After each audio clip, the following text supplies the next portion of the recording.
Hello everyone, I am Osima Biswal. Today I will discuss about deflation, disinflation, inflation and reflation. It is important to understand the distinction between four types of situation, that deflation, disinflation, inflation and reflation.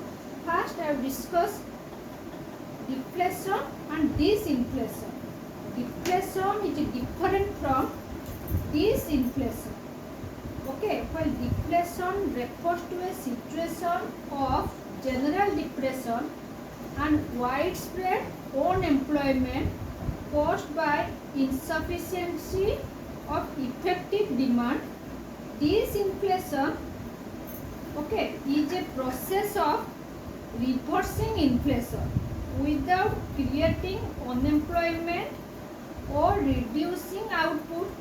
In fact, disinflation is an attempt aiming at reducing the prices when they are abnormally high.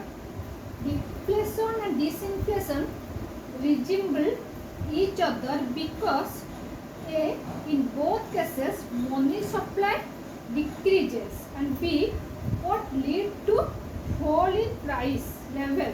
But despite this similarity, there are some basic differences between the two situations. A, deflation causes serious problem of mass unemployment and reduction in output in the economy, while disinflation does not create such problem. It rather saves the economy from reunion effects of inflation. B, while deflation may be due to certain natural causes or it may be the result of deliberate policy of the government, for disinflation always the direct result of a deliberate policy of the government. Deflation occurs before the level of full employment, while disinflation occurs after the level of full employment. D, the prices can be brought down to the normal level with the help of disinflation, but deflation may reduce the prices even below the normal level. In fact, there is no limit to the falling prices during deflation. Okay. Then I will discuss about inflation and reflation. Inflation is different from reflation in exactly the same manner as deflation is different from disinflation. Okay, inflation is a situation of rising prices after the full employment level is reached. In other words, it is a phenomenon of rising prices without any increase in output and employment.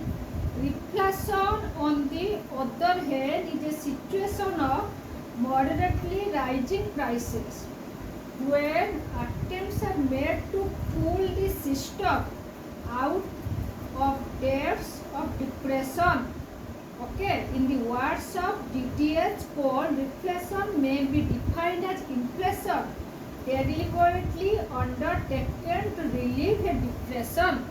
Okay, inflation and reflation resemble each other in two aspects. A, in both money supply increases.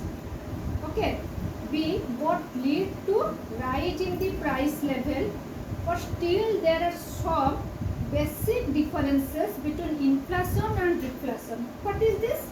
A, inflation causes a serious problem of rising prices without any increase in output and employment. Deflation does not create such problem.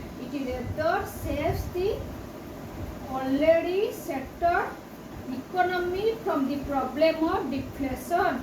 In B, inflation may be due to natural factors or may be result of deliberate policy of the government. But reflation is always adopted by the government as a deliberate policy. C. Inflation occurs after the level of full employment, whereas reflation occurs before the level of full employment. D. Prices rise very rapidly under inflation while they rise very slowly under reflation. So this figure, this axis represent time, this axis represent price and employment. Okay, this person deflation, then this is reflation, then this is inflation, and this inflation, then this person is deflation and this reflation. Okay, this is the full employment level. All four situations, that is deflation, disinflation, inflation and reflation, are shown in this figure. Deflation and reflation occur. Deflation and reflation, okay, occurred before the level of full employment and represent the prior and posterior sides of the lower turning point of the trade cycle respectively. Inflation and disinflation occur after the full employment level and represent the prior and posterior sides of the upward turning point of the trade cycle. Okay, thanks for watching.